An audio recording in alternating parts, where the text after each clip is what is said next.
Chris Aquino habang buhay na ang gamutan sa kanyang sakit?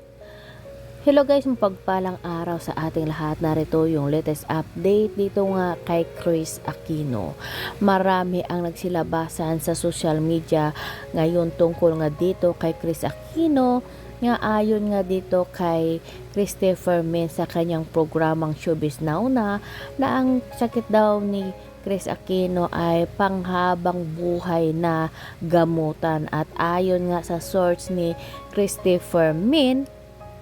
ay aabutin pa ng 18 months bago malaman kung ano nga ba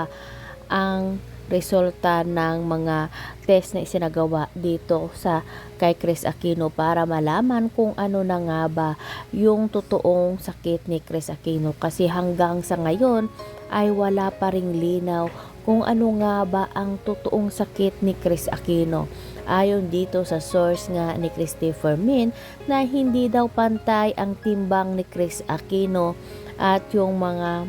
hindi daw siya makatulog ng maayos at hindi daw siya makalakad ng mag-isa. Kaya kailangan niya ng alalay kung maglakad-lakad itong si Chris Aquino. Nakakabahala nga itong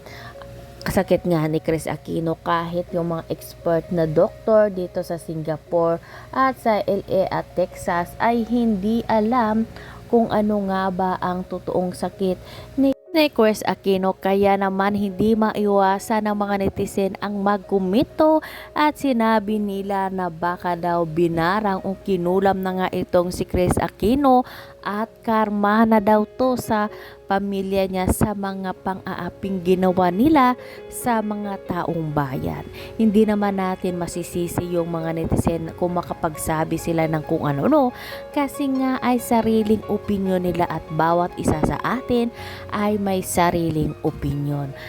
Samantala ay marami ding lumabas na mga balita dito sa social media na itong si Chris Aquino ay pumanaw na nga, at meron pa tayong nakitang burol nitong si Chris Aquino, kasi nga naman nakikita natin sa mga update noon ni Chris Aquino na sobrang payat niya na at nakakabahala na yung kanyang kalagayan, na butot balat na nga itong si Chris Aquino. At meron ding nagsilabasan na mga video at mga balita na parang walang sakit itong si Chris Aquino, kasi nga maganda na yung katawan niya at baka kunwari lang yung sakit na sinasabi niya. Pero sa pagkakaalam natin na itong si Chris Aquino talaga ay iniinda ang hindi pa malaman hanggang sa ngayon kung ano nga ba ang kanyang tunay na sakit, kahit kasi yung mga eksperto ay walang kaalam-alam o walang ideya kung ano nga ba ang totoong sakit nitong si Chris Aquino. Kahit na yung lahat ng katawan niya, mangindugo man yan o yung balat niya ay ineksamin ng mga ekspertong doktor, pero wala silang makita o wala silang ideya kung ano nga ba ang totoong kalagayan ngayon ni Chris Aquino, o ano ba talaga yung totoong sakit niya at kung ano ang totoong lunas ng kanyang sakit. Napapanood natin sa kanyang mga